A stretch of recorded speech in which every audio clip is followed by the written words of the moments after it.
live trees, pine tree mga besh. Okay. Besh. Live. Where's the Kasi ilagay namin dyan, oh. shoes?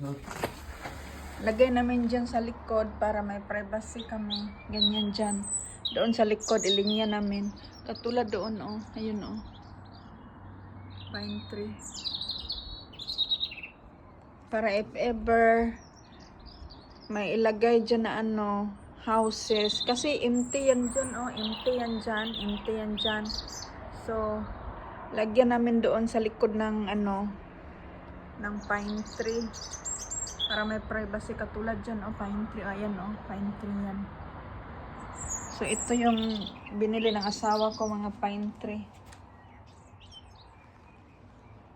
Para, kasi madali yung tumubo eh, madali yung lumaki eh. Kaya ilagay namin dyan. Doon. Doon siya sa likod. Para may privacy.